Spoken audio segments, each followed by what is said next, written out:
Hello and welcome to Post Game Theory. I'm your host, Sam Vecenie. Today, we're going to dive deep into the Philadelphia 76ers opener with Paul George.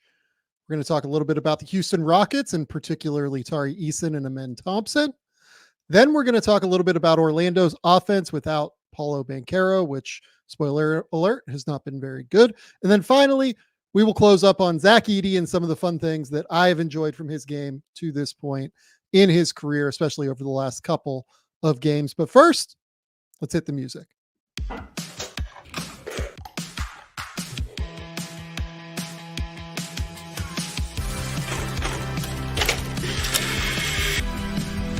do have a timeout. Decide not to use it. Way downtown. Bang! Bang! What is this going to be? Wow! Are you kidding me? Hello and welcome to the Game Theory Podcast. I'm your host, Sam Vecenie. But if you watch the tape, what you will see completely orchestrated this game. What's going on, folks? We're here. It's Post Game Theory. That's officially, I think, what we're calling it, because that is what Andrew, Claudio, and I have decided to call it at this point. And I am excited to dive into some basketball with you guys. I focused on 3 games tonight, realistically, Orlando, Oklahoma City. Luckily, I was able to kind of tune out of that a little bit after halftime because that was not really all that competitive of a game because Oklahoma City is very good. I was able to focus heavily on Houston and the New York Knicks. My goodness, it's been a long day already. That was a really fun game, and we are definitely going to talk about Amen Thompson and Tari Eason substantially on this episode. But first, we are going to talk about the Philadelphia 76ers and their opener with Paul George, which I was so excited to kind of just get to watch. I really have been begging to see this 76ers team with a secondary ball handler. And at the very least, that's what Paul George provided in a game where, frankly, he did not play very well. And I'm sure that once the post-game quotes come out about the game, he will probably say, I didn't really have my rhythm, didn't have whatever. And it felt that way when he was out there. But even with Paul George not feeling his best and not having the rhythm, you could see the impact that his presence had on the Philadelphia 76ers just through his ability to be on the court. Frankly, he was another guy that the Phoenix Suns really had to guard and really had to pay attention to and had to help off of and had to contest every time that he got the ball in a real way. Additionally, it let them diversify their actions a little bit. One thing that I've seen a lot of with them this year, with Tyrese Maxey particularly, is that teams just collapse him regularly. Every single time he comes into the game and handles the ball and is forced to create every single thing for this offense, because that was the reality of what was happening,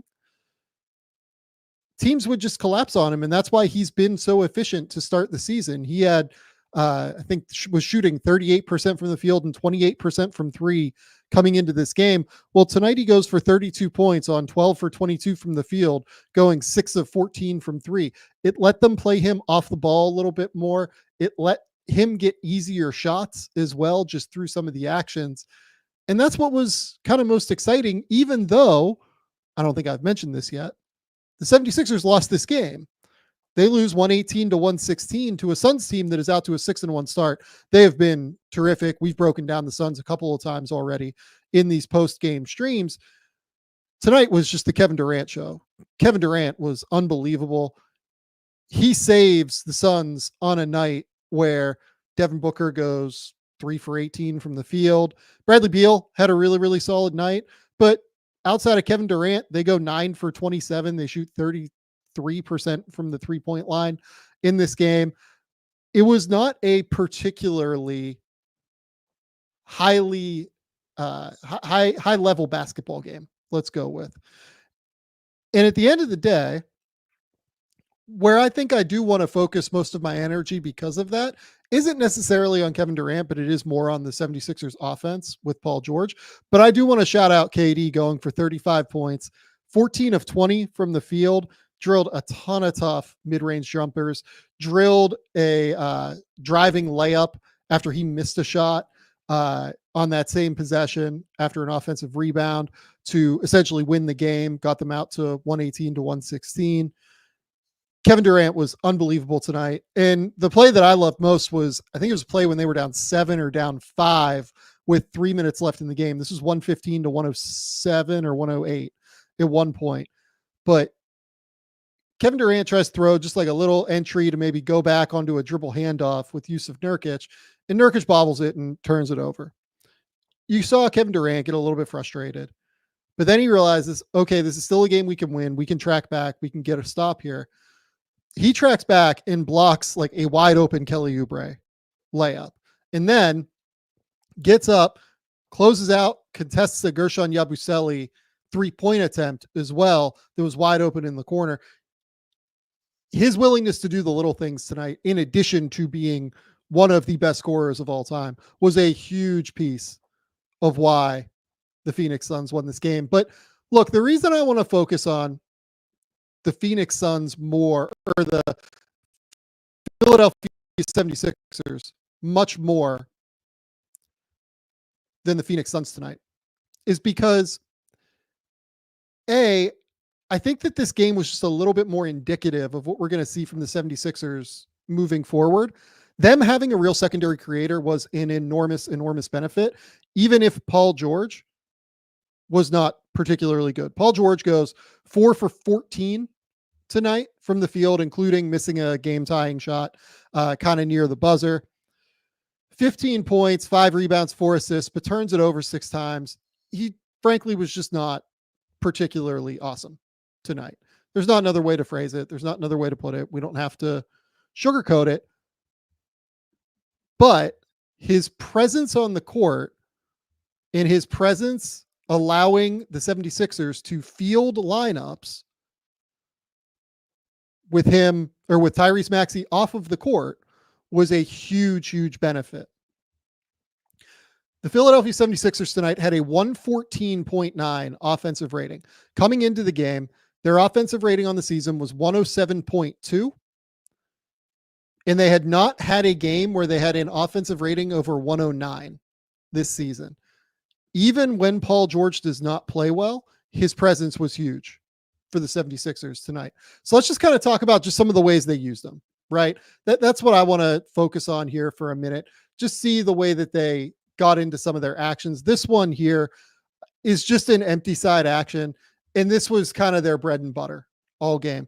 They decided that they were going to live on the empty side, and a lot of their empty side actions, one thing I want you to focus on, had Tyrese Maxey here as the high guy up on the strong side, or the loaded side of the court with 3 players. The reason for that is I think that things have just been really hard for the 76ers on offense this year to really get any consistent penetration like into this area, or even, a little bit further down into like the painted area around the, semicircle especially. But the reason that you have Maxey here is that it's harder to help off of Maxey. So if, Bradley Beal helps in here full time, this is just a same side kick out pass to an elite level shooter. So let's just kind of dive in, see what happens. Beal is here. He's using his length. George just kind of decides to drive it anyway instead of hitting the kick out. But if this was Maxey running this, I think Beal would even be here. Like, say that Caleb Martin is up here and Maxey is the one handling the ball.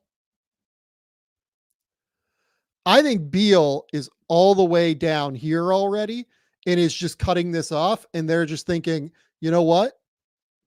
If Maxey decides to shoot this ball out, sure, whatever. We're willing to take a Caleb Martin 3-pointer. But because it is Paul George driving and Tyrese Maxey here, Beal has to at least be available to close out.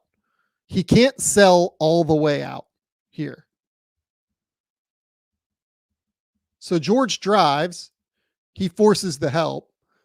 Drummond kind of gets behind Booker there. and makes an easy layup. This was a play that they ran. I think this was George's first bucket with the 76ers.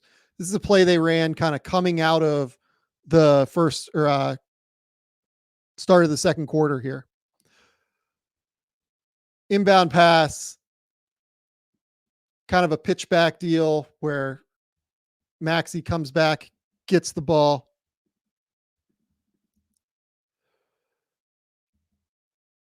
Yabusele comes and sets this screen. Ryan Dunn, really good defender, has been good defensively this year. I think it's probably just a little bit too high. And it creates an opportunity for Paul George to make a shot. That was his only 3 in this game. This here.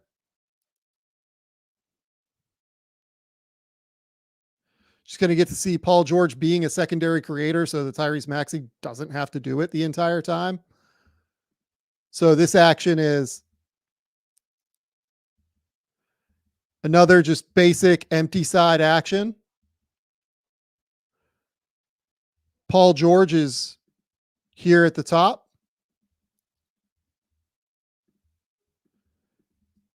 Because of that, Royce O'Neal kind of stunts and then recovers back out. That's just going to open up all of this lane area here, right?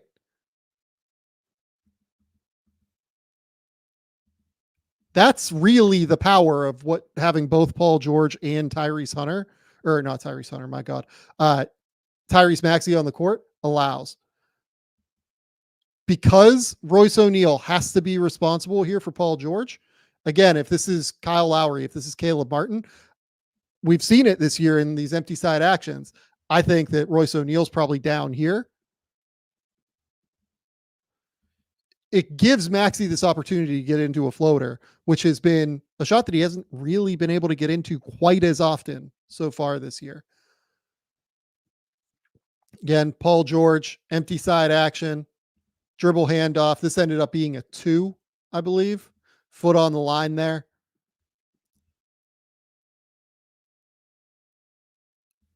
But this is basically just like a horn set. For people who don't know horns, horns is 2 guys in the corner, 2 guys, somewhere in this area. We can call it from the elbows to the 3-point line. You're going to see Lowry exit. He's going to shoot through this way. Yabusele is going to come up, take the ball, kick it to George coming up, and that's how they get into their empty side action, is from that horn set. It's kind of a fun way to get into an empty side action, in my opinion. Sets up a really, really solid jumper there from Paul George. This one again, Paul George on the court. You have Maxey at the elbow here. Maxey now coming up to set a screen for Paul George, and they just decide to switch it. And this ends up being a travel. Paul George, makes a mistake here, probably drives a little bit too deep. Once he sees Nurkic help over, this just needs to be a kick out, obviously. Kick it there, then probably push that ball up to Yabusele. Just overdrives. It's fine. He's not played a lot of basketball recently. Here, you get into just like a quick little dribble handoff drive. This is the first play of the second half, right? Ends up being a reversal into a drilled 3. So what's the set here? Maxey comes up. Paul George is in the corner. You get this first screen from Kelly Oubre. You're going to get Maxey coming here to set like a little dribble handoff. This is a zoom action, Chicago, whatever you want to call it.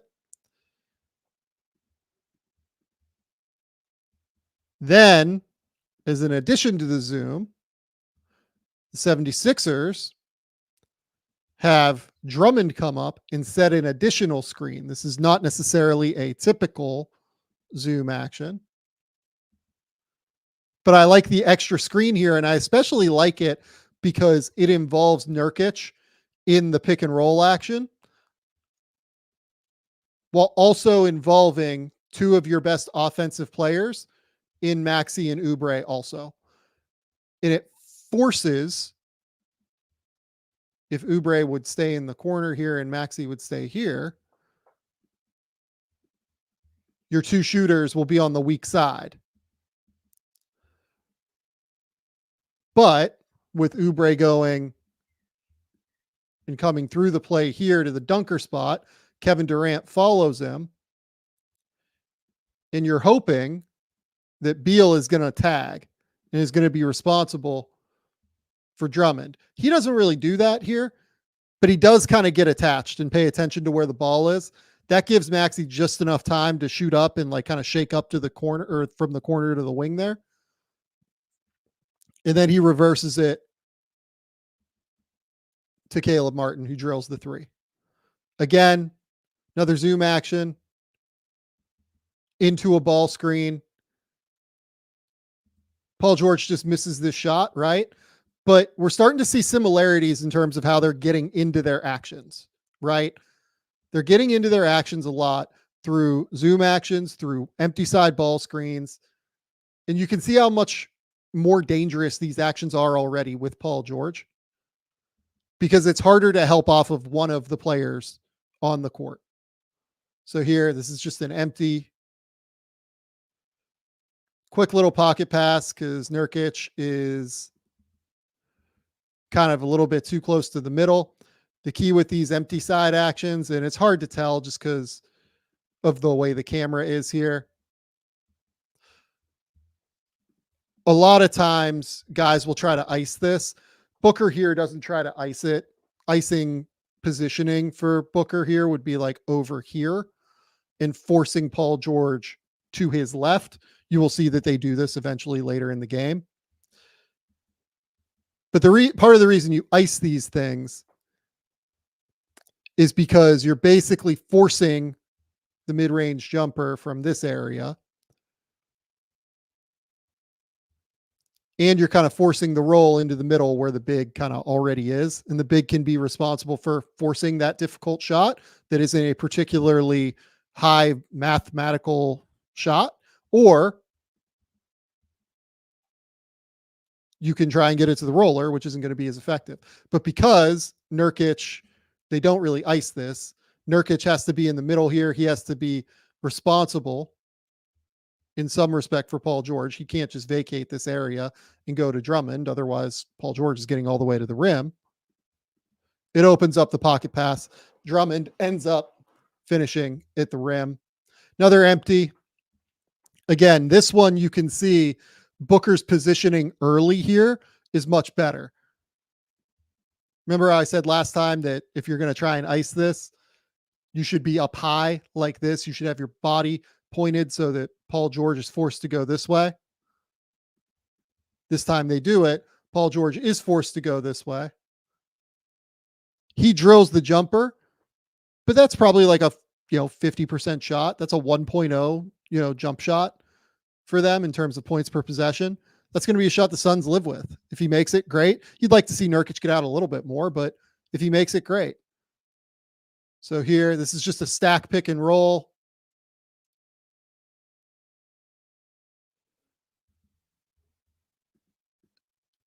And these stack pick and rolls just haven't been effective for Philly yet because it's hard for them to find the shooter. Sometimes they'll run one with Oubre, but for the most part, Paul George is going to be exceptionally effective in a stack ball screen. So what is a stack ball screen? Drummond's going to come up and set a screen here. He can set a step up, which is the way that this is drawn here. He can come around and screen this way, can come around and screen that way, whatever way you want to do it. He's going to set this screen and then he's going to roll. And then Paul George is going to shoot up. And while he rolls, George is going to try and screen for the screener, and they're going to create an exchange here. So here comes the screen. The timing is just like slightly off. They actually run this, whereas Drummond is more screening for Paul George here. He more just like runs right into Booker, which is another way you can run a stack. It's totally fine. At the end of the day, it's a screen exchange. But what this does is it creates like a momentary confusion between these two defenders. They do a good job. They just end up, I believe, kind of switching this, right? Let's go back and check. Yeah, so they just end up having Beal fight through it. They don't even switch it. They just let Drummond screen Booker at the end of the day and go for it. But because they do that, Maxey's able to get to that little mid-range jumper where, again, he hasn't really been able to get into this area of the court all that often yet because they just haven't had the spacing. They haven't had the ability to do so. That's why he's been as inefficient as he's been so far. Another empty, this time for Maxey. Again, Paul George high on this side. That's going to create a shot for Maxey. They kind of run like an Iverson set for Paul George to enter the fourth quarter. Ends up getting fouled. So how does this action kind of set up? Let's just run through it very quickly. Paul George comes down with the ball. Believe that's Lowry's going to come up, take this. And then watch Paul George kind of stop and then just shoot around. That's the Iverson portion of it. Obviously referring to Allen Iverson. George is going to shoot across. And the reason you do this is because you have multiple screeners here and you have the ability to get the matchups that you want. It's easier to get mismatches this way, right? So this ends with Mason Plumlee being stuck guarding Paul George. This is exactly what you want. If you're the Philadelphia 76ers, good screen there by Caleb Martin, makes really good contact on Ryan Dunn. But Plumlee ends up being responsible, and this is what they want. This is exactly what they want. Ends up getting fouled. I think he made both free throws there.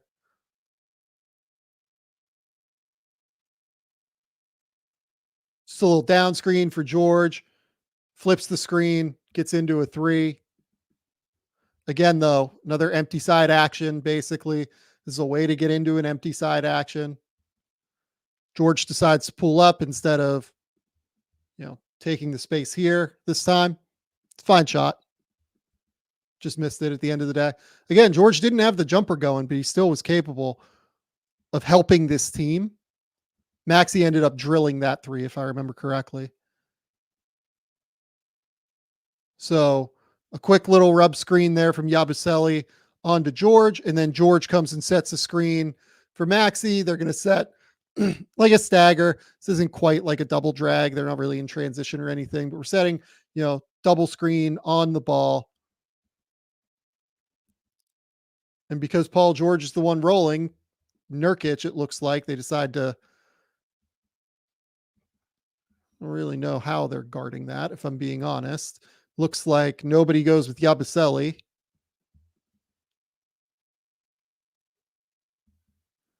Looks like Nurkic just plays drop. Beal stays with George, and Nurkic is just going to stay available for if they kick it to Yabusele.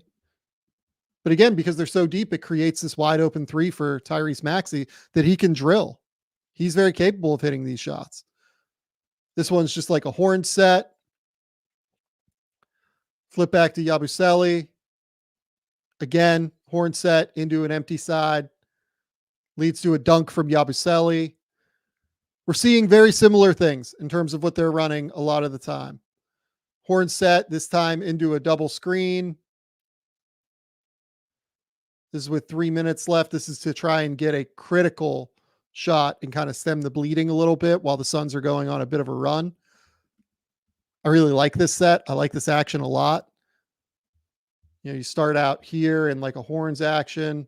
Maxey kind of drifts in. Yabusele comes up, sets a screen. Caleb Martin comes up, sets a screen.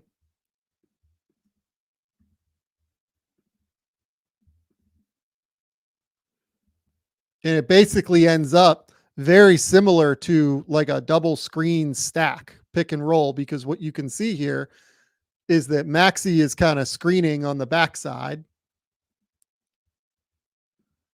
while Martin rolls, and then Maxi's going to come up here. Again, Yabusele comes up.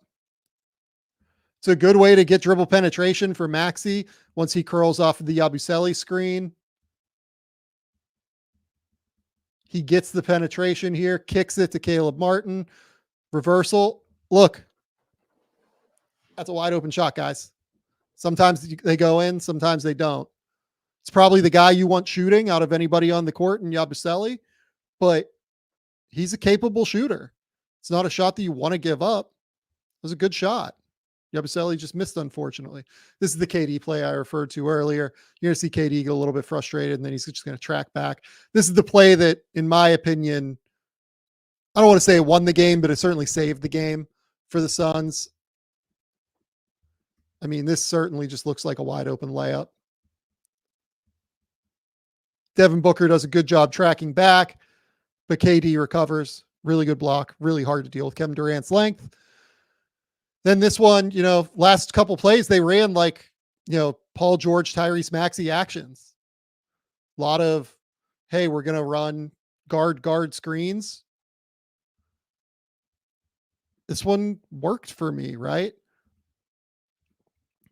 Why are you running guard screens? Because you would rather have Beal on George than Kevin Durant on George, if you're going to let George kind of run the show here. George decides to drive to me. So here's what Paul George is seeing here. Paul George drives. Kevin Durant helps in. Paul George is seeing that the help is coming from Yusuf Nurkic. The way you're taught, rightfully, by the way, is that if the help comes, you want to pass where the help came from. Because what that leads to is a 1-on-2. Devin Booker has to make a choice. Is he going to close out onto Caleb Martin, or is he going to close out onto Gershon Yabusele? George jumps. He makes Booker make a choice. Booker kind of stunts like he's going to go to Martin, and then closes out well onto Yabusele. Yabusele travels, unfortunately. Again, another Maxey to Paul George screen. That leads to a switch. Beal stays attached to Paul George here. Does a good job. Grayson Allen does a good job here defensively.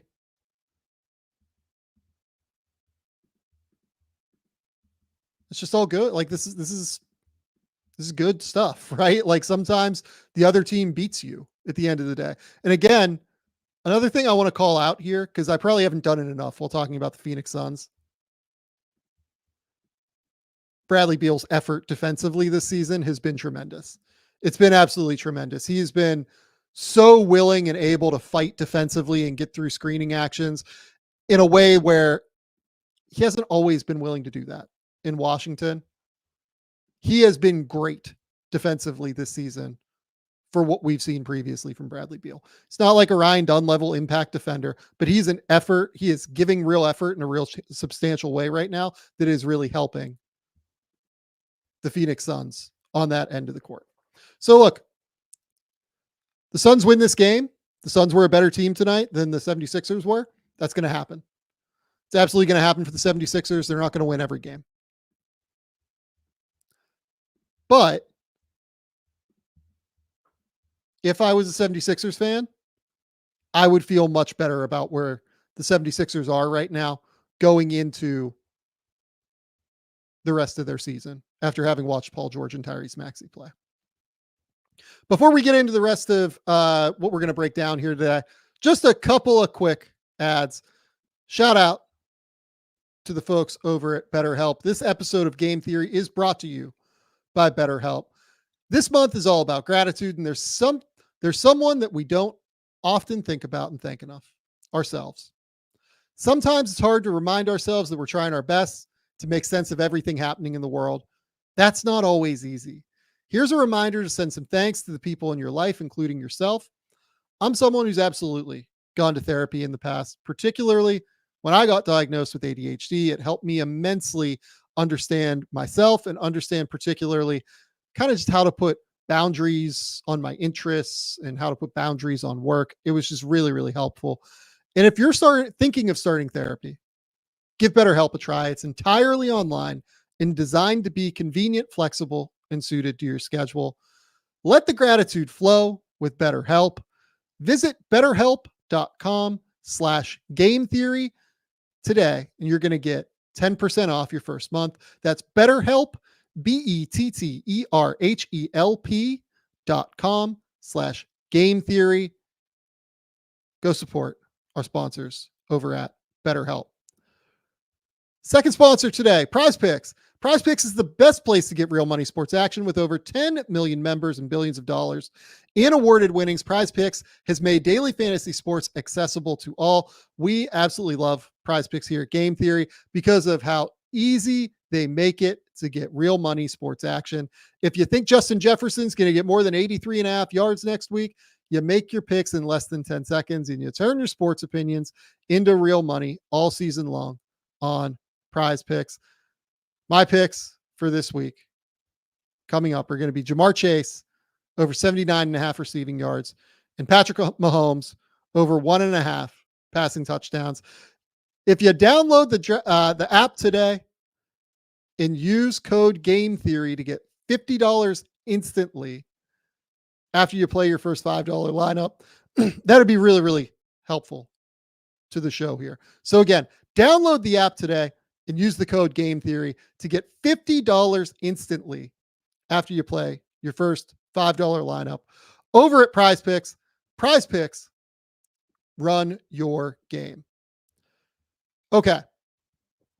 The second game we're going to talk about tonight is the Rockets and Knicks game, and that will lead into what was my favorite thing from over the weekend. We're going to make that a piece of what we do here on post-game theory action. We're going to talk about my favorite thing that I see every night whenever we talk about basketball.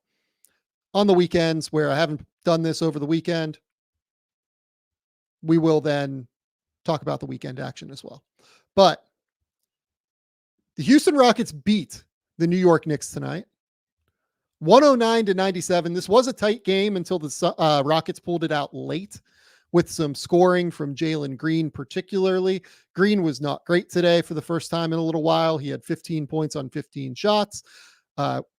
Overall, though, the starters for the Rockets were quite good, even with his presence on the court. Alperen Şengün goes for 25, 14, and 5. He has 4 blocks. I don't really know that I noticed the 4 blocks necessarily, but you could feel the rebounding, particularly in his interior scoring and finishing tonight, finally reverted back to the levels that we have seen from previous incarnations of Alperen Şengün. He was much, much better as a finisher on the interior in this game.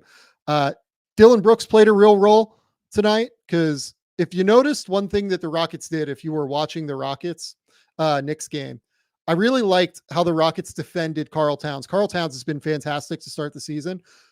What they did was they put Şengün on Josh Hart and they put one of Dylan Brooks, Tari Eason, somebody like that on Karl Towns and basically had Şengün help over when necessary, right? So really, really smart strategy first and foremost. Second, the big thing that I just felt in this game, watching the Houston Rockets play the New York Knicks, was the athleticism difference.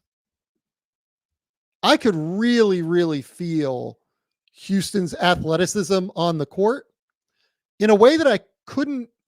They just felt way more athletic than the New York Knicks. They felt quicker. They felt twitchier. They felt like they were able to cover ground in such a significant way that the Knicks just weren't quite capable of.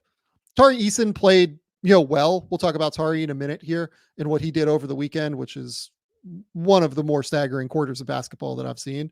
But Amen Thompson over the last 2 games has been such a key critical cog for the Houston Rockets.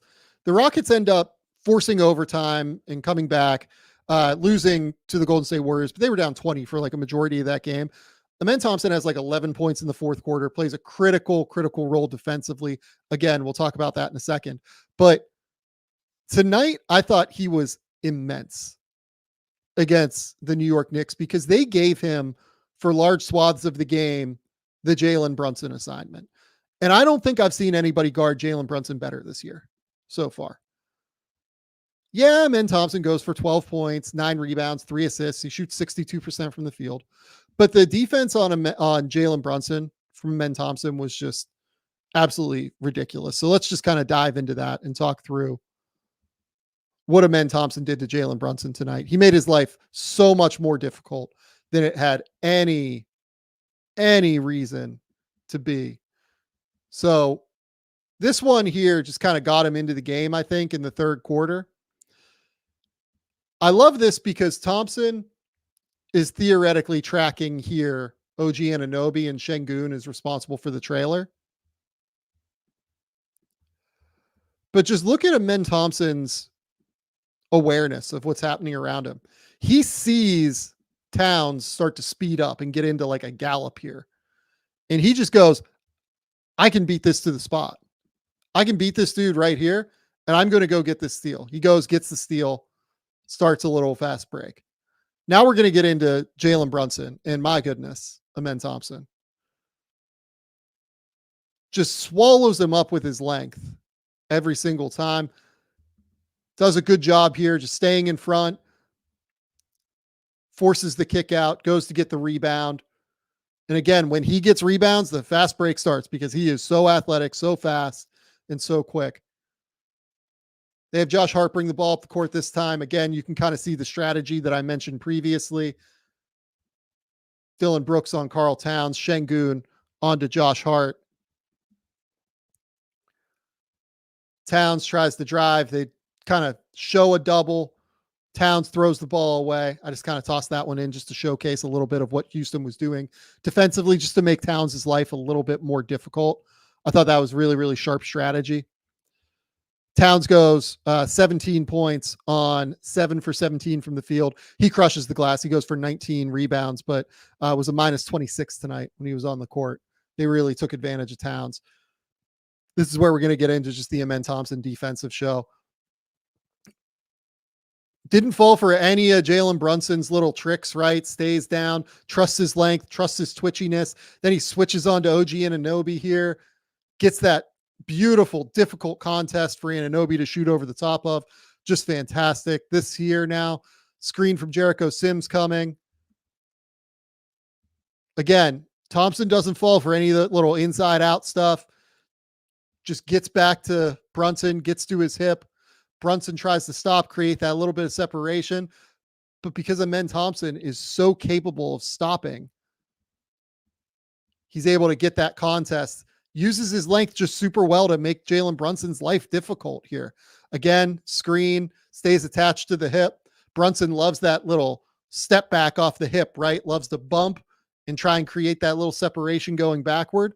But when you're Amen Thompson and you're 6'7" and you're one of the 5 best athletes in the NBA, that little bump doesn't create quite as much space. Reed Shepherd goes for a little steal, and then Amen Thompson comes over and like scramble helps defensively to force a contest here. He's just always so engaged on defense, right? So here, what I think he's thinking is, okay, I don't know if Reed's going to get back or if he's going to try and double onto the ball here, given that there's 3.4 seconds left on the shot clock. So I need to be here potentially for Deuce McBride. Instead, he just recognizes, okay, OG's going to try and get here.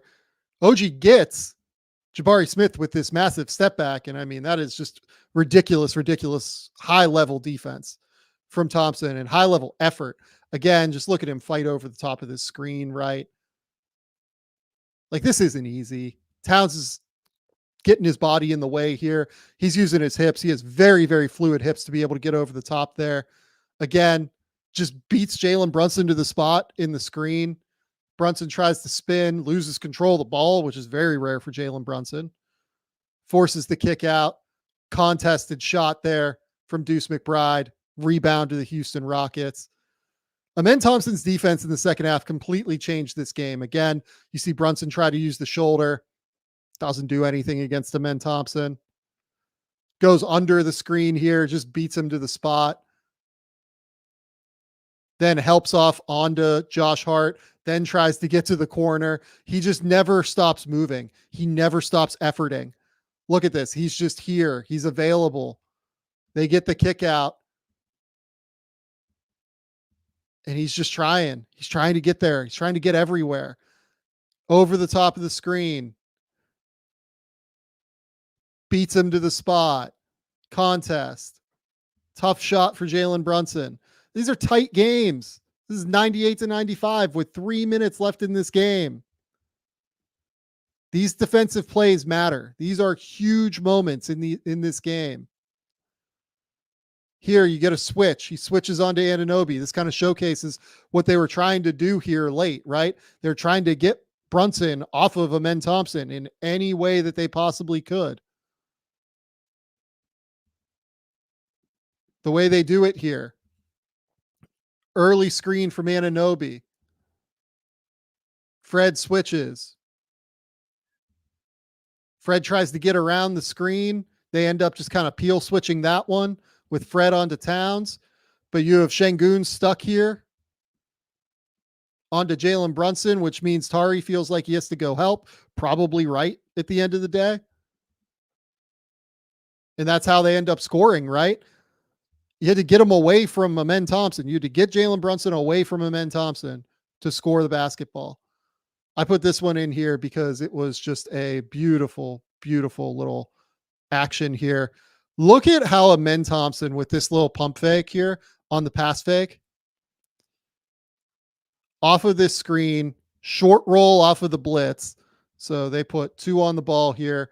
That means Amen's always going to roll into this area here, basically to try and create a mismatch opportunity, a 4-on-3, right? So Houston has 1, 2, 3, 4 players for 3 defenders for the Knicks here for a second. Just that little small pass fake here. Look at this. Before he even lands, that little small pass fake here sends Bridges this way. Opens up the lane. And there's just no time to get up there and rotate over if you're OG Anunoby and Amen Thompson's coming down the lane. Again, this one gets through the first screen. Gets up over the top of the second screen. Look, this is a semi-open shot for Jalen Brunson, right? But what I wanted to showcase here is that because I think Brunson has been stuck with Amen Thompson attached to his hip and knows that Amen Thompson is recovering here, he knows that if he takes one more step forward here, Amen is probably here. Like if he takes a step forward here, Amen has the angle to recover here.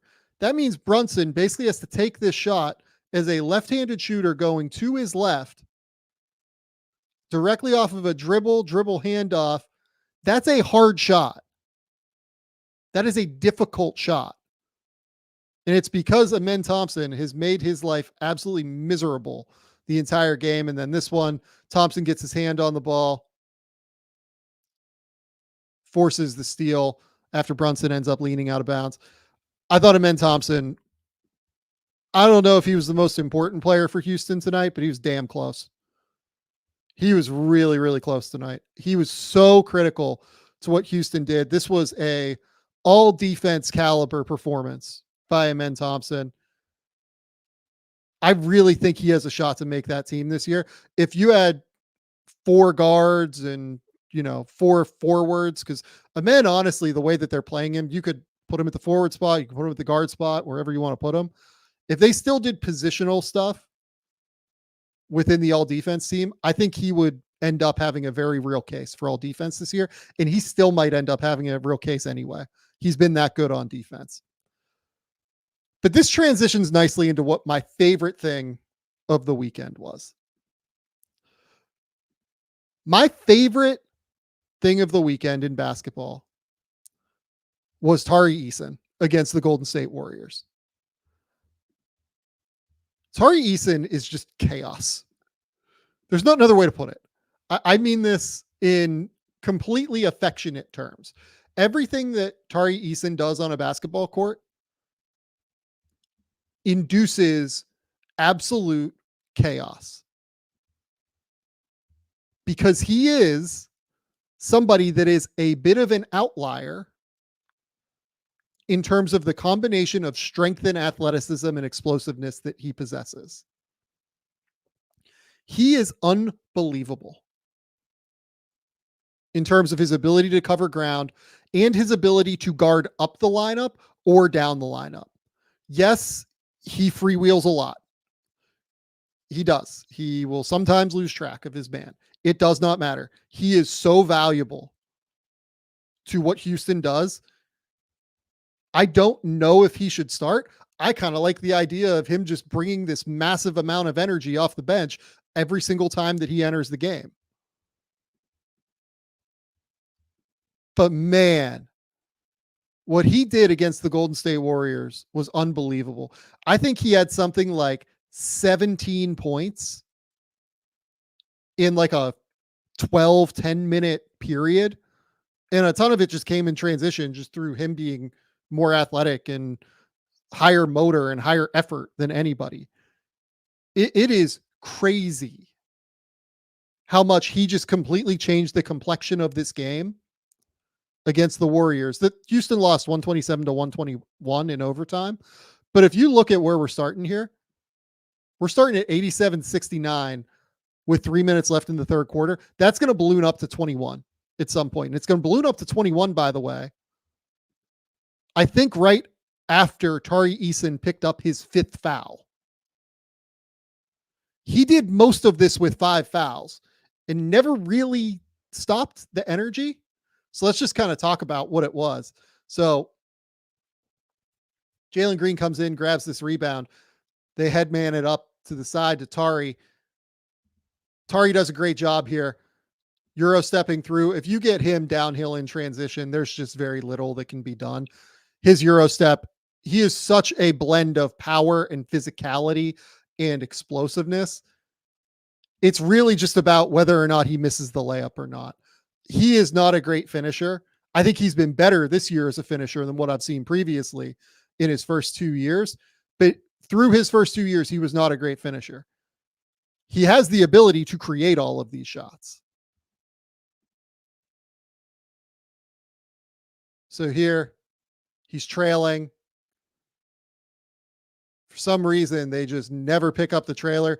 Eason has been a guy that has made something like 35 to 36% of his threes throughout the course of his 2 years to this point. But he does not get treated like a shooter.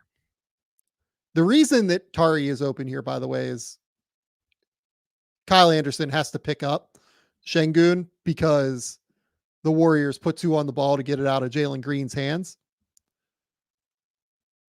But what I think is worth noting here is nobody really shoots up to try and contest the shot. Like Lindy Waters should shoot up to try and contest this shot. Kyle Anderson should X out. Şengün is already, Looney's already back to Şengün. But teams by and large are pretty good leaving him open. I get it. I don't know if it's the best strategy necessarily. I think you at least want to get a late closeout on him. He does take a while to get into his shot, and I think you can get a late closeout. But yeah, notice the score here. We're up to 21 points with a minute left in the third quarter. And that 3 is kind of what jumpstarts this comeback. So Kuminga, they end up getting Kuminga in kind of a weird spot here. Eason's just kind of flying around. And just kind of watch the backside there. Eason goes to like double Looney to try and get the ball out of his hands, try and force it away from Şengün, basically. A lot of Houston's defense this year has been trying to keep defenders away from Alperen Şengün with the ball in their hands. And then this one, he rotates over. That was his 5th foul. I don't know if that was a foul. I would need to have seen a different angle than what I got. But I don't know that was a foul. Tari was certainly upset. Jalen Green looked like, I don't know if that's a foul. I'd be curious to see that again. So this one, ball screen into a short roll for Şengün. Again, a lot of what the Warriors were trying to do here was get the ball out of Jalen Green's hands. So 2 on the ball. Şengün here. Kyle Anderson has to help over. And the Warriors just have to recover.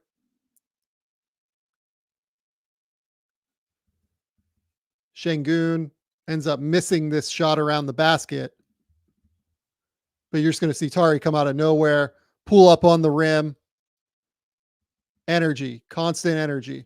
Literally, next play. You can see that he dunked that ball with 23 seconds, right? We're still at 22 seconds left on the clock. Just rips Jonathan Kuminga. Goes up, dunks it. Always screams, always giving the energy, always giving the effort, always giving just anything that he can give to his team. That's what makes him such a fan favorite in Houston, but obviously it's what makes him a valuable player. That energy is so important.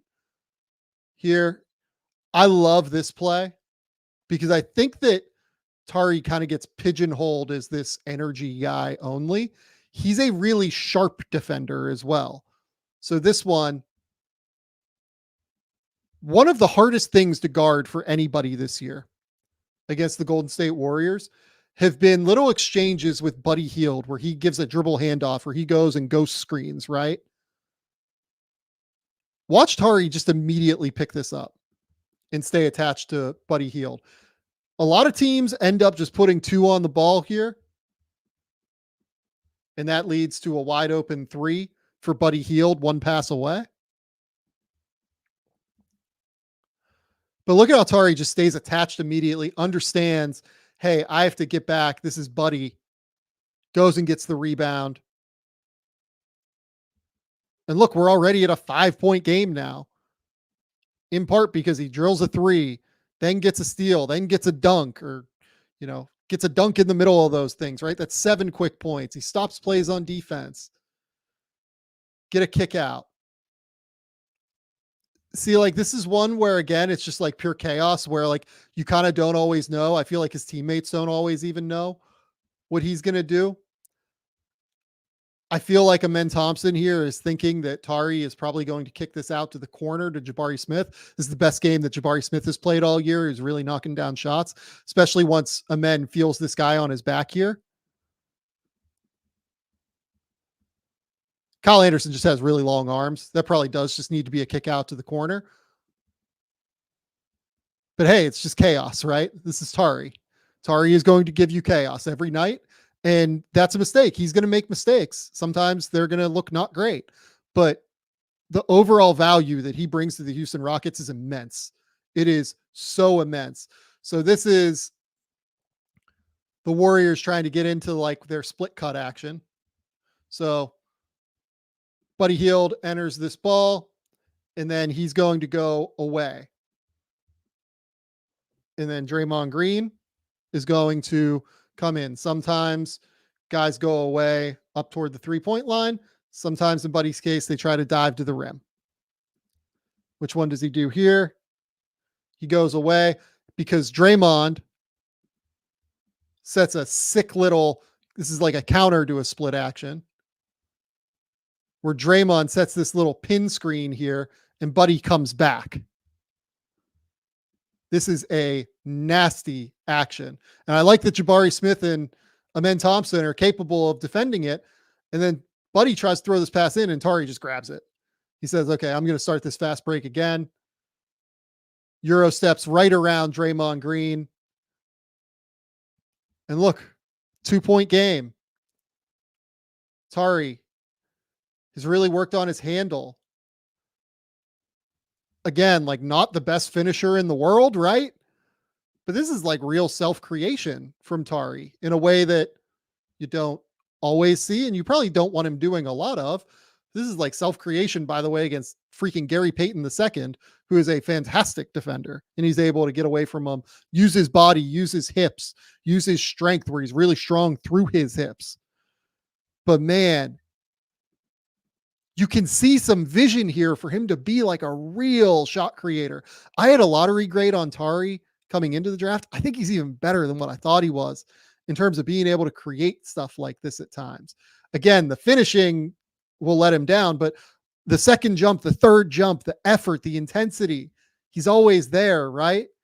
He's always giving effort, always giving energy. Still a 3-point game, just like a minute later, because the Warriors went down and drilled a three. I think it might have been Buddy. Little poke away. Two-hand tomahawk, the jump, the scream, getting the Houston fans into it again. They love it, right? Houston fans absolutely adore Tari Eason because of this stuff. I think that they would riot if Rafael Stone in that front office traded Tari Eason. And rightfully so. He's been fantastic. Again, little ghost action. Tari doesn't fall for it, stays attached. They decide to switch it this time.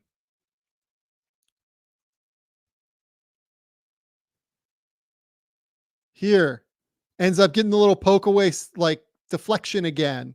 I like this one because, again, this is going to lead to a steal, a run out, a layup. But I want to show just this little small thing here. And this is the last thing that we're going to talk about with Tari Eason here. Again, I think Tari gets painted as like this effort only player a lot of the time. He is a really sharp defender. A lot of guys, in my opinion, would just naturally filter toward Draymond here and would leave Podziemski. He realizes, oh, like if Draymond shoots this three, that's better for us than Podziemski getting wide open and getting a wide open three. He just stays attached here and lets his teammates recover. He's like, okay, Jabari's here. I can stay attached to Podziemski. He stays like connected enough with Draymond to where if he has to get there, he can get there. But he's just always looking to dig, always looking to get into those lanes, always looking to try and drill shots, always trying to get in transition. I mean, my goodness, like we just watched him rip off like 15 points in 9 minutes just through sheer effort, energy, and athleticism. Look, the Houston Rockets are in a fascinating position right now. I don't know what they should do, like 100% in terms of their roster moving forward. They've obviously signed Şengün and Jalen Green to these long-term deals, and they're basically untradeable. They're not untradeable entirely, but you know, they're poison pilled in terms of functionality. They're not going anywhere this season in all likelihood. But I think that what we saw happen in this game, like I saw some Rockets fans ask questions, really probably Şengün fans ask questions like, oh, why did Şengün only play 22 minutes against the Warriors? I mean, guys, we just watched like a crazy fucking comeback keyed entirely based on this small lineup with crazy athleticism out there against this Warriors team that's been chucking threes all over the place, right? It makes sense why they would stick with that at the end of the day. And then today I saw some Rockets fans start to question like, oh, Şengün came out early. They just changed the rotation in this game, which I loved. I like the idea of Şengün coming out early. Came out like right around the 5 or 6 minute mark in the first quarter. And then they brought him back. They tried to bring him back like late in the first, but really I think it ended up being the early second because of just substitutions and like play not stopping. It ended up continuing to go up and down. But I loved everything that we saw from this small lineup. Part of the small lineup working is based on, by the way, while I have this up still, this guy, Jabari Smith. Jabari Smith needs to make shots for the small lineup to work. If you're going to play Jabari Smith at the 5 and play like a switchable small lineup, which I always loved the idea of. It's why I had a very high grade on Jabari Smith pre-draft. I definitely had him top 3. I think I might have had him at Paolo because I like the idea of him being like a guy that can really help you win games. The problem is that his offense is just not at all come along in terms of feel for the game, and in terms of the shooting just not being what I thought it would be. I thought he would be a great shooter. He has been at times an okay shooter. Last year, a good shooter. This year has not been a great shooter. But they need Jabari Smith to be a capable offensive player to get the most out of those lineups. Otherwise, it's going to be Şengün at the end of the day.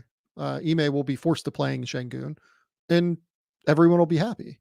Şengün was really good tonight. He had 25 and 14. He's been up and down. The finishing last year, or the finishing throughout the early portion of this season, has not been great. The finishing tonight was fantastic. He was great. His touch was great around the basket tonight. So yeah, I love everything though that this dude who ended up giving up like a wide open three to Buddy Hield on this follow-up possession here, because Tari was just so tired that he like lied down on the court for a minute because his body just was dead tired after all of the effort and energy he gave. It's fair to call him an effort and energy player, but he's a lot more than that. He is a lot more than that. And he has been such a huge portion of Houston's early success so far this season, along with Amen Thompson. He needed a quick break though, which was great. It was absolutely great. Okay. Let's go next to Orlando. The Orlando Magic have not been particularly fun to watch without Paolo. Let's start there. Tonight they end up losing 102-86 to the Oklahoma City Thunder. The Oklahoma City Thunder are out to a 7-0 mark. Shout out to them and Cleveland as the two teams that are still unbeaten in the NBA. Honestly, this game was not that close. It's a 16-point lead, but Oklahoma City was up 26 going into the fourth quarter. This was a really rough game for Orlando. And I think a big piece of it to me is just that so much of their offense when Paolo was on the court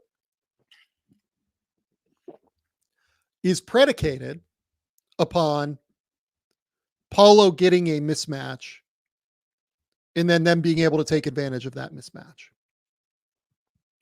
But with the Magic now, without Paolo, I feel like they're still running similar-ish things and not really moving as much as they need to with the lineups they have on the court. So let's just kind of talk about what we saw here tonight against Oklahoma City. And a lot of this stands for the game against Brooklyn, or who did they play last game? Dallas. It was Dallas they played. And they did not score many points in that game either. They scored, let's see here, 85 against Dallas the previous night. So I put this one on here to start because this is the kind of action that I think can be effective and they should be looking to run more of. They should be trying to get more movement within their offense. So this is going to be a horn set.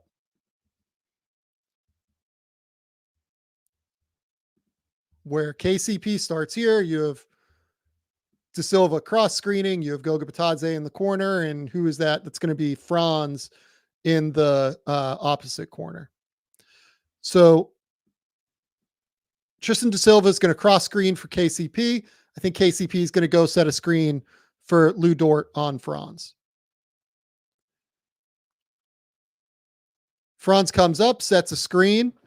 I love just the way that they utilize this. They set up like Franz could be coming up just to set a screen from the left side of the court.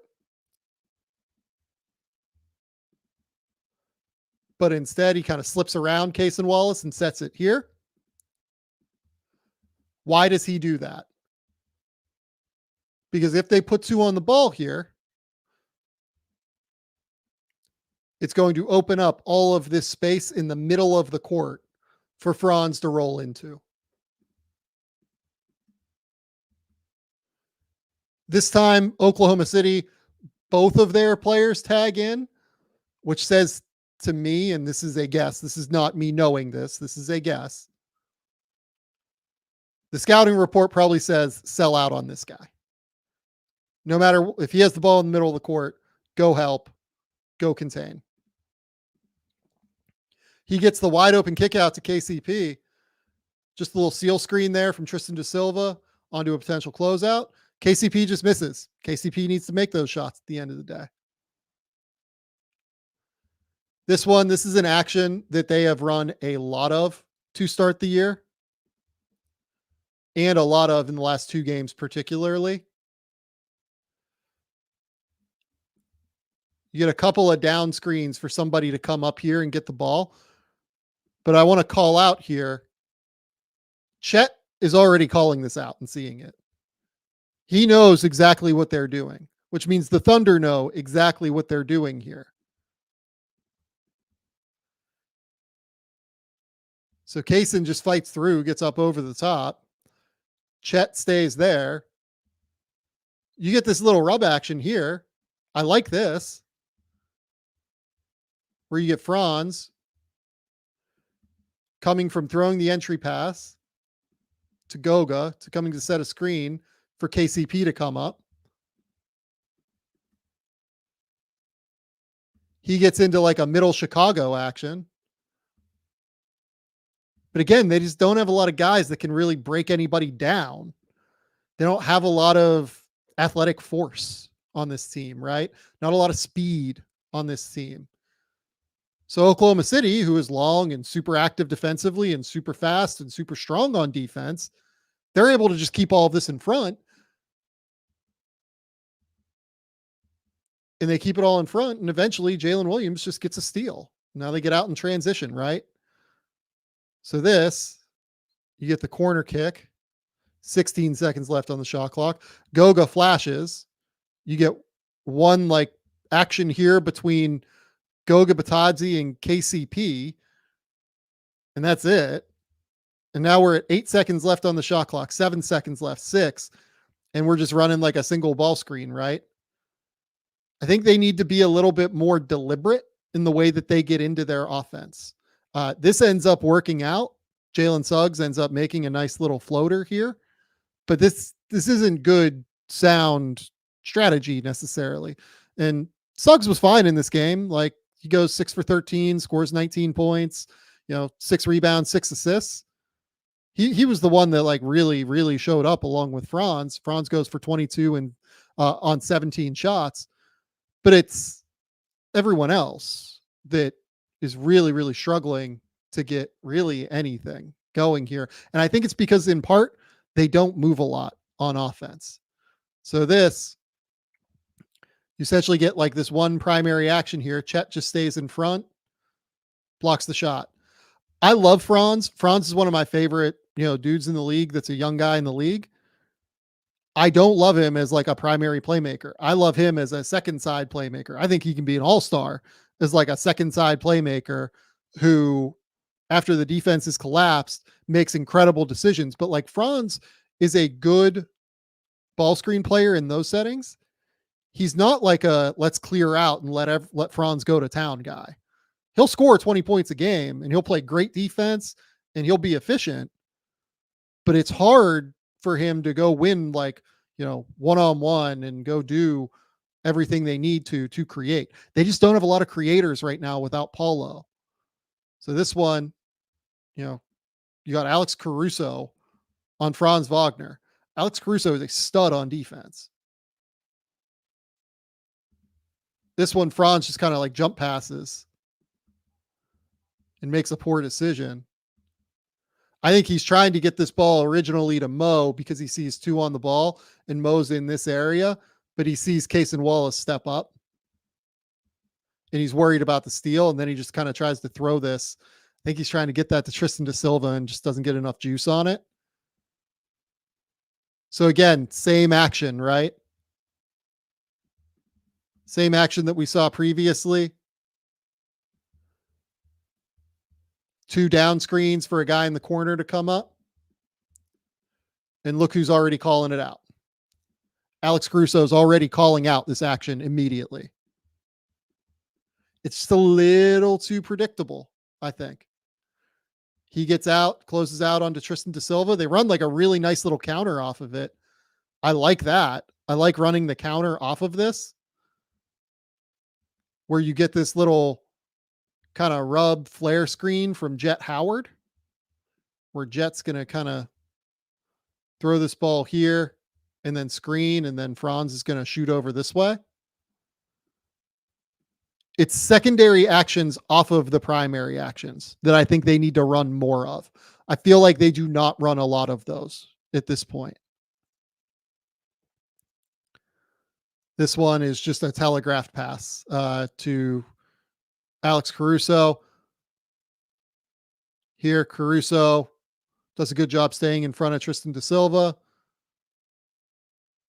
I mean, nobody moved for 10 seconds, 9 seconds maybe, that they're in the half court, right? So da Silva goes to set it up. I think he's waiting for like Batadze to come and screen.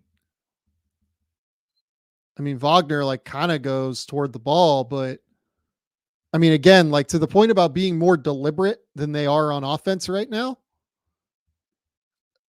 it can't be a Tristan da Silva one-on-one possession against Alex Caruso. I love Tristan da Silva. I think he's going to be an awesome player. It can't be that. That can't be the primary option.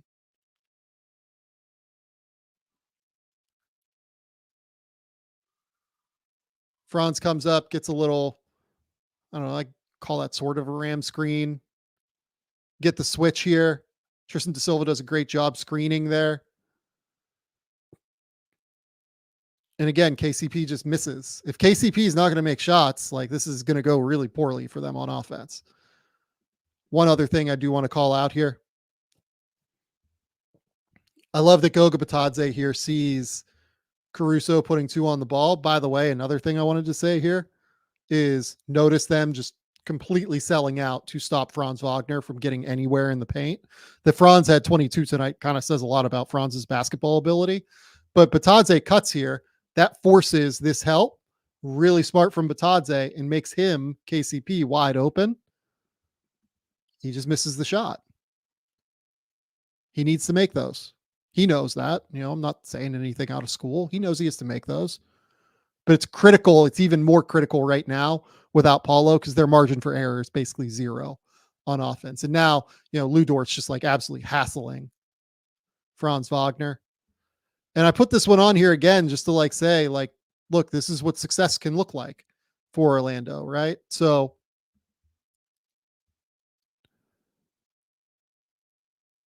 again, we run like a very similar action where, again, it's a little bit predictable. 2 down screens for somebody to come up. But this time we're doing it for the center to come up. He comes up, sets a screen, ends up essentially being like a double screen here with Suggs, but Suggs exits early.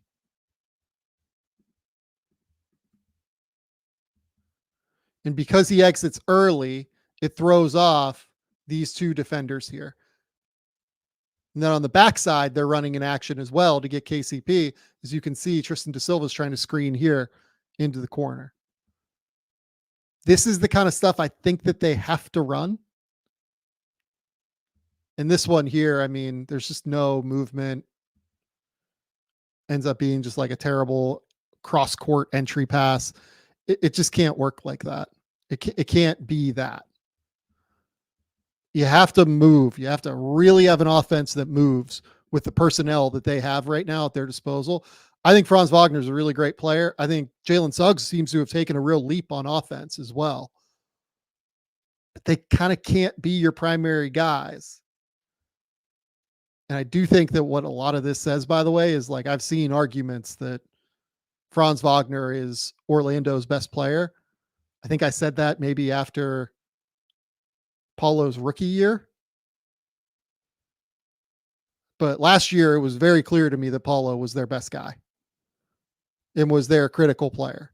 I know what the advanced numbers say. I'm telling you, watch this offense right now. versus watching it when Franz is out. Franz has missed time throughout his career. We know what this looks like. Paolo is very clearly the dude here in Orlando. Like, we need to stop. Even while respecting that, I think Franz Wagner is worthy of a 25% max contract. We do need to start acknowledging that it's very clear Paolo is their guy. It's very abundantly clear. Okay. The last thing I want to talk about today, I want to talk about Zach Edey.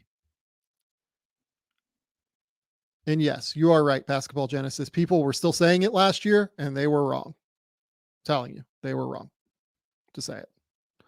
They were wrong to say that Franz Wagner was better than Paolo last year. Okay. Zach Edey is really coming into his own. That's where I want to start. He has been really good the last 2 games for the Memphis Grizzlies. One against Philly, which will now be known as the Embiid shove game, and one against Brooklyn tonight. And we need to be real about this, right? Brooklyn was a team that we're expecting to not be great this year. The Philadelphia 76ers certainly were not playing well before Paul George got there, and that was a game without Paul George. But he is really, really good right now. Zach Edey, per Sean Coleman over on Twitter. Shout out to Sean. Only 2 rookies in NBA history have produced 25 points, 10 rebounds, 5 offensive rebounds, and 4 blocks while shooting 90% from the field or better in a game. Hakeem Olajuwon and Zach Edey. That's what Zach Edey did tonight. Zach Edey was incredible tonight against Brooklyn. He was unbelievable. But to be honest with you, I was already pulling tape on Edey. And I pulled a bunch of tape from his 76ers game because I wanted to talk about the defensive impact that Zach Edey is making so far for the Memphis Grizzlies. He has been awesome on, like, really good on defense. I saw that Roy Hibbert, who has a YouTube channel that I'd suggest you all go subscribe to, he's going to do a video on Zach Edey, and I am fascinated to watch Roy's video on Zach Edey because a lot of what I see from Edey is very similar to what I saw from Roy Hibbert.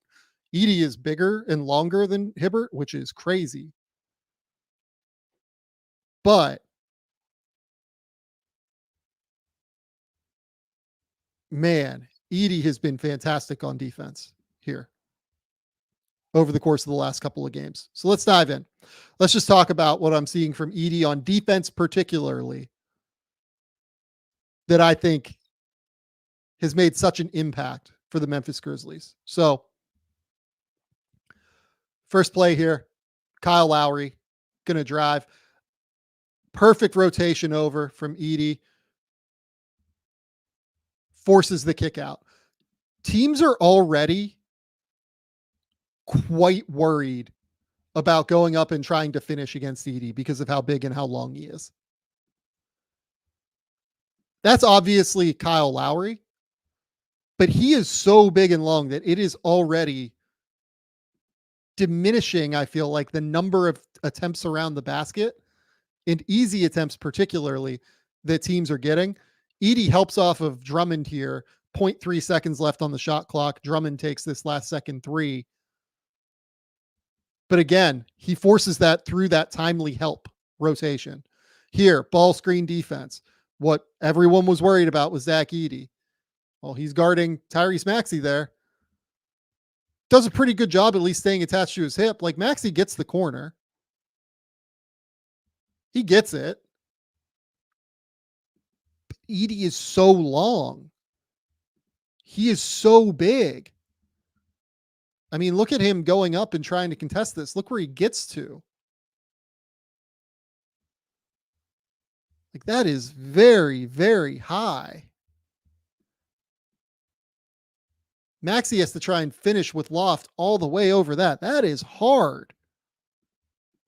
That's really good on defense from Edey. Really, really good. Here, again, Perfect positional ball screen defense. Literally the way that you would teach it in a textbook. He's in drop. Look at his feet here. He's solid. He's ready to move. Again, Kyle Lowry, not the most explosive guy at this point of his career. He sees the roller come in here. He drops this foot.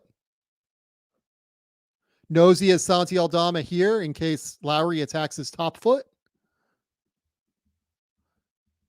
Pocket pass comes. And he's strong enough to absorb a big bump there from Andre Drummond. Goes out. Sometimes guys make open threes, sometimes they don't. Here, Edey back in transition. Seriously, it's hard for guys to get a good look when he's there. Oubre has like a real mismatch here on Ja Morant. Should just be able to elevate over the top and finish this, but he is worried about where Edey is, and he throws this ball very hard off of the backboard. Kyle Oubre is not a bad player. He is just very difficult to finish over the top of. Here, Edey. I love the way he's kind of playing just on the back line here. He knows he has the Yabusele matchup. He's over early. Yabusele goes to try and screen Caleb Martin's man. They get the reversal. But again, just look at him cover ground on the closeout. Like, he covers a lot of ground here. He does a really good job. This is not some dude that is big and stiff. Yes, I have some worries about the way it'll look in the playoffs against like the best of the best. I do wonder if there are athletic limitations, but man, on a regular season basis, it's going to be hard to deal with this dude. It's going to be really hard to deal with this dude. So here, pump fake, awesome contest, forces the miss, great weak side rotation, perfect, timely. You can see it immediately when he sees it off of the pump fake. He creates just this very easy rotation over to be able to get there. Very good verticality. Perfect. This one, Edey, stays in front of Caleb Martin, right? Off of a little crossover. Look at the way he drops his hips here. Like, this is not normal for a guy who's 7'4". So drops his hips that way, drops his hips that way. Goes up, swats the shot, keeps it in bounds. Memphis gets a fast break, which is critical for Memphis this season because they are trying to play as fast as humanly possible. And they're able to do it with Edey on the court even still. So now let's get into tonight's game. Again, mostly going to focus on defense to start here. Then we'll get into offense because he had like 19 in the second half, I think. So here, again, that is perfect ball screen defense, guys. That is exactly the way it is taught.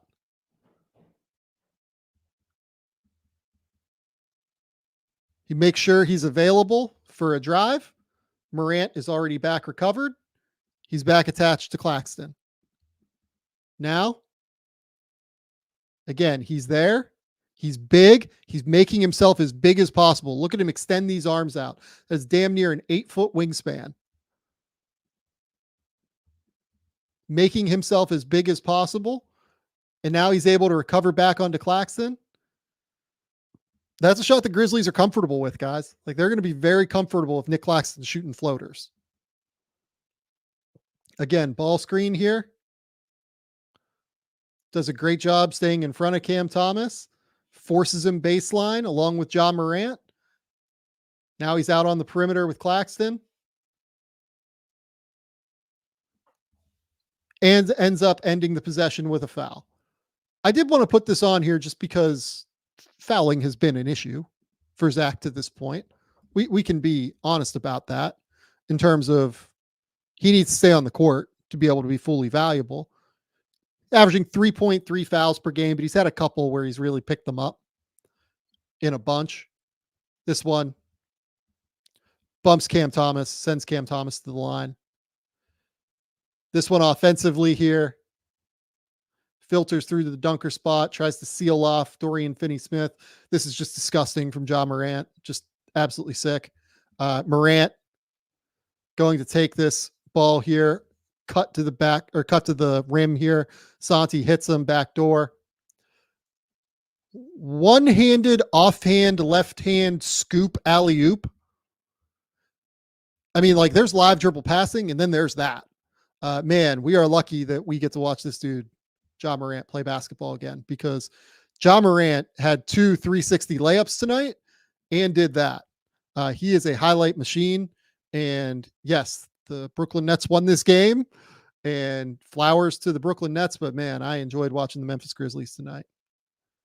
Here again, perfect in drop. You can't do it better than this. Nick Claxton absolutely tries to drop his shoulder into Zach Edey. Edey cuts off the angle, then drops his hips. Claxton thinks he has the angle. Absolutely not. Good luck trying to finish over 7'4" with an 8-foot wingspan. Same possession here. I forget why this one is on here. Oh, it's because he rotates. Yeah. And again, always available on the weak side. Always available to rotate. Cam Thomas beats Santi Aldama. That is a mismatch. But Edey makes himself available. Just goes up, gets the shot, starts a fast break for Ja Morant, ends up getting fouled.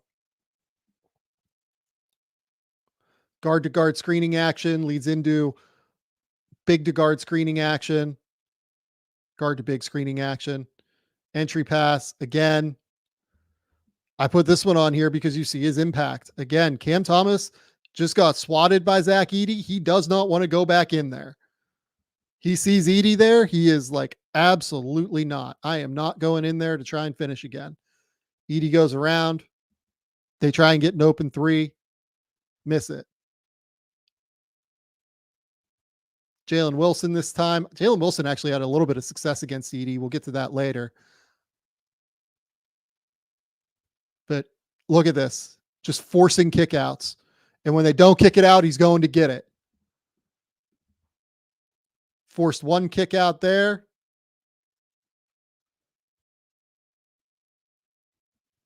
Forces a second kick out with help there. One thing I do want to call out, I love how Memphis is always helping the helper here. So Edey has gone to help there. Look at Santi Aldama there to help the helper onto Claxton. And then he goes up and gets it. Claxton's going to end up making the shot, but you can't do it better than this if you're Edey. You cannot do it better than this. He has been awesome so far.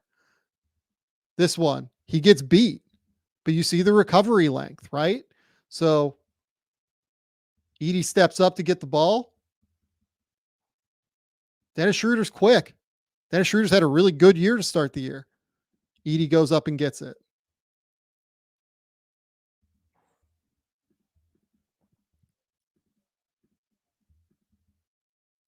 And then we're going to start getting into the offense because, oh boy.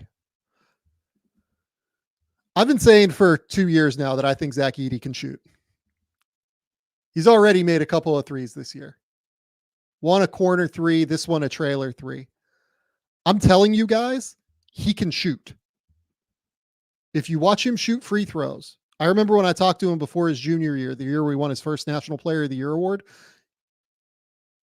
I told him, I was like, hey, dude, I think you can shoot. You can go back. You can watch the video. It's still up on the YouTube channel. And he's like, yes, I think I can shoot. I agree with you, but it's not the best shot for our team right now. The better shot for Purdue at that point was literally just letting Zach Edey dominate on the interior and get fouled or hit a little hook shot. He can do that. That's going to come. The fact that he's taking half of a 3 per game or whatever he's taking right now. It's a good sign for the Grizzlies. This one, again, you're just going to see him shove Claxton in the back. Hey, it's not a foul if you get away with it, right? He used to get away with this stuff all the time in college, and it drove college basketball fans out of their minds. He is so strong and physical. Man, he is good. Thomas Carnero asks, so Edey shooting is real just because I was doubtful of that storyline, and the same was said of Klingon. Klingon can't shoot. I don't think he can shoot. I don't think it's remotely close right now. Edey has way better touch than anything I've seen from Klingon to this point. So here, Edey, again, perfect in ball screens. Doing a great job. Then gets the rebound. Does a really good job here. Chasing that rebound. Morant going around the screen, stays in front of Cam Thomas, gets the contest, keeps this ball inbounds somehow. And now we're into offense again. That is a fantastic one-handed catch.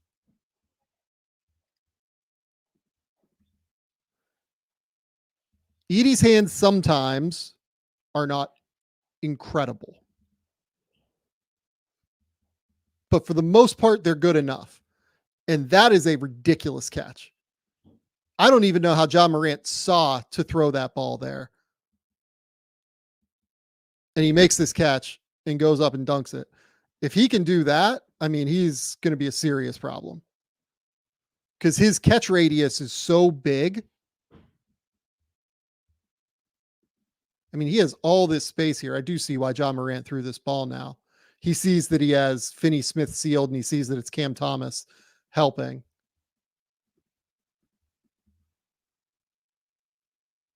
But man, that is hard. That is a difficult catch, and he makes it easy. This is just an awesome set from Memphis here. I love everything about this. So what are we running? Screen here by Edey. Scottie Pippen going to the corner. Or no, Jalen Wells going to the corner. Scottie Pippen here setting just this little rub screen now onto Claxton for Edey to go up. That is a sick set. That is an absolutely sick set.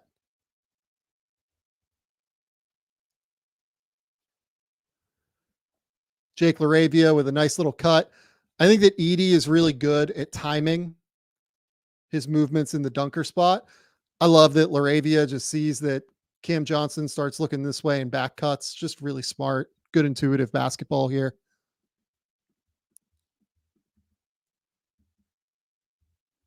Claxton is helping, and Edey just makes himself as big as possible. Makes it simple. Simple basketball when you're that big and that tall. Defensively here, I will say, like, this was a good closeout from Edey. I think we're going to get into a bad one next time. Unsurprisingly, closeouts can be hit or miss with Edey right now, just because he is so big. So here you're going to get the closeout, blow by from Jalen Wilson. That's a tough closeout. It's tough to be 7'4" and have that high of a center of gravity and have to go forward and then change your direction to go back. It's a big part of why I am a little bit worried in the playoffs, but teams that can really space him out, go 5 out, it's going to be an issue. You notice these two teams that he's played these last 2 games, Nick Claxton, Andre Drummond, bigs that can't really shoot, can't do a lot in terms of being able to space him out.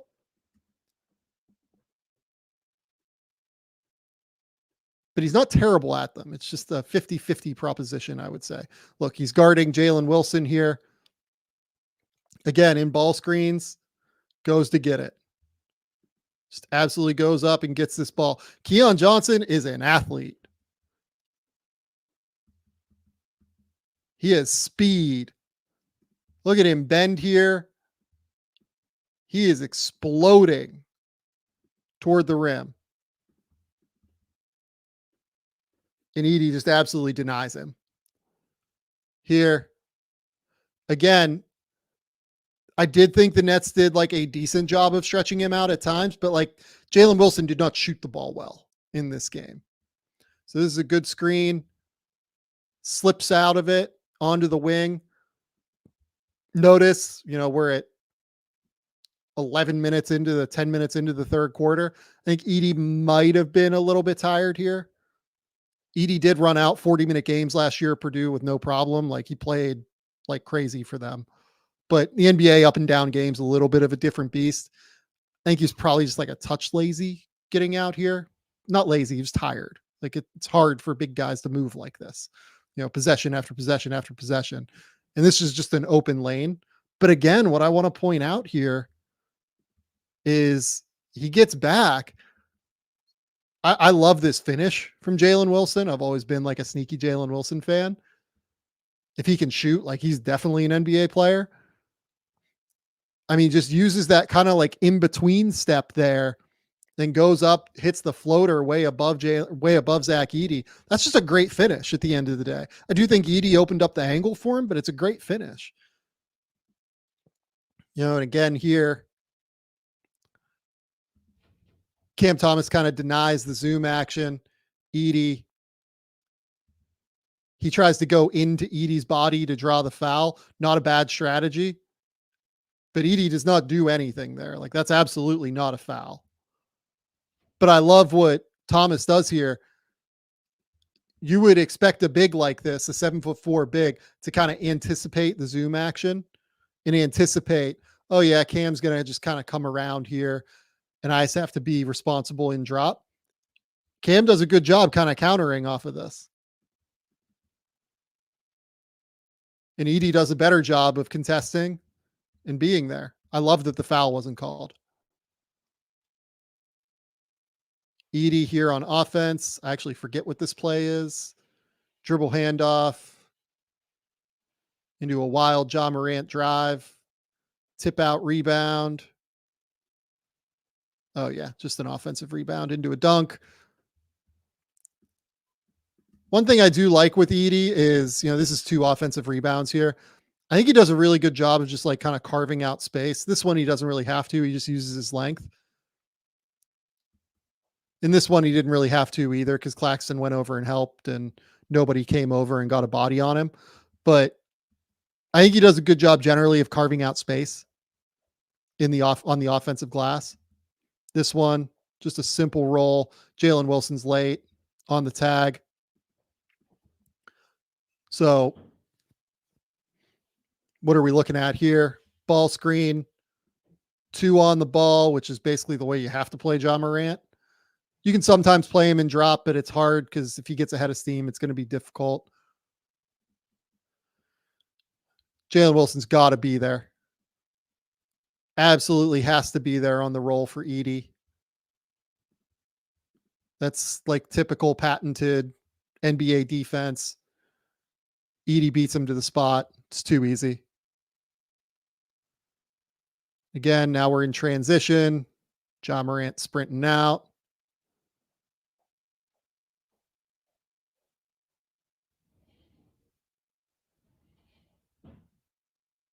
Again, just love that Edey kind of continues to carve out just little space, stays in there. He's ready, capable. 35 seconds left in the game here. He gets beat to the basket. Look.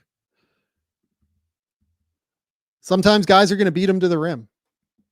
This is a, kind of growing moment for Edey, right? He was just barely, just slightly off of his line with his footwork, right? Just slightly off. And he opens that lane. Schroeder uses his body and his 7-foot wingspan to be able to get to the rim there. Finish.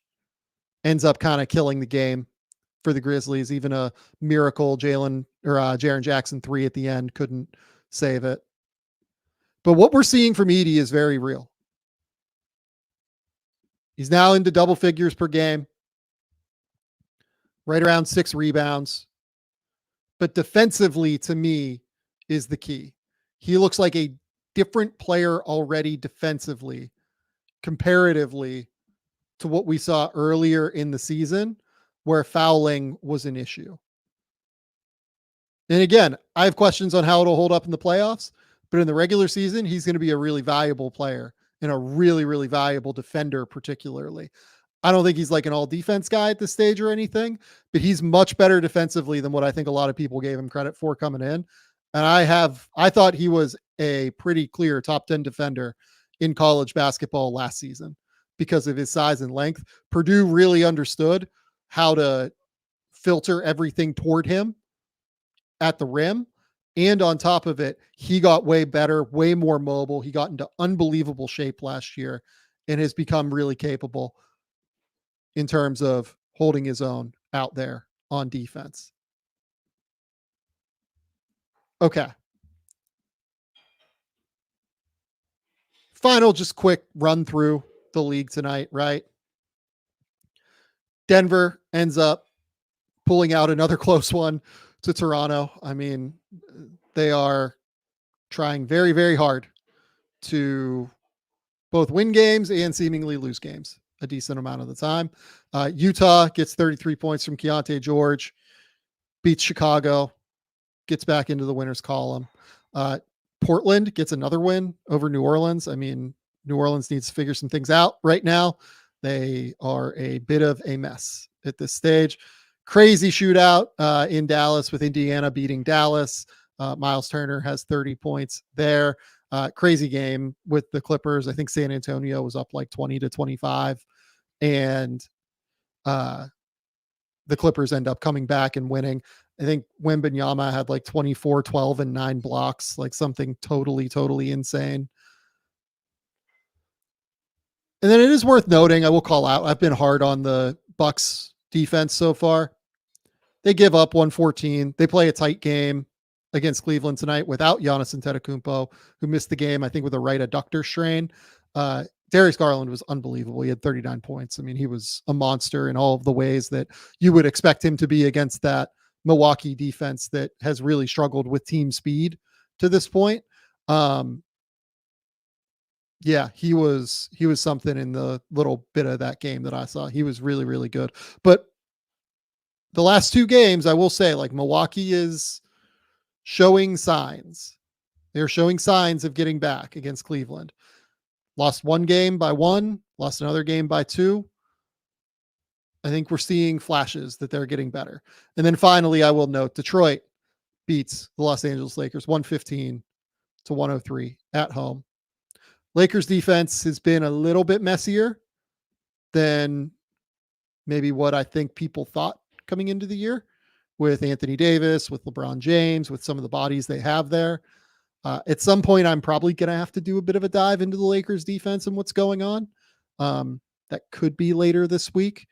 But yeah, Detroit was excellent tonight. Cade Cunningham, triple-double, 17 points, 11 rebounds, 11 assists. Jaden Ivey has 26 points. Pistons backcourt of the future, guys. It's here. It's here, and it's been quite good. Okay, I think we're going to call it there. Another episode of Post-Game Theory down. We will be back not on Tuesday night. Good luck with the election over in the United States. We will be back on Wednesday. We will talk through any number of games that occur. I believe that the schedule is pretty dense on Wednesday. I believe we have quite a few teams playing, which will be good. Just looking through, we've got San Antonio, Houston again somehow already. Got Oklahoma City, Denver again somehow already. Got Philly at LA with the Clippers. That's kind of an interesting one. That could be fun. Boston Golden State, though, is probably the one I will focus on in that set of games. I can already tell you I'm going to watch the 3-point-a-thon that will be that game. Stick here at the Game Theory YouTube channel. Again, these only go up on the YouTube channel. We really appreciate all the support you guys have given them to this point. Subscribe to the YouTube channel. Subscribe to the podcast as well, to all of the podcast feeds, Spotify, Apple Podcasts, whatever podcasting platform you use. But also subscribe to the YouTube channel where we'll continue to do a bunch of these throughout the course of the season. I'm having a great time doing them. They are really, really fun and really enjoyable. I think that's it. Go to The Athletic. I wrote a breakdown of some of the intel I've been hearing from scouts pre-draft with the NBA draft to this point. Other than that, that's all we got. We will be back on Wednesday night with another edition of Post Game Theory. But until next time, we'll talk soon.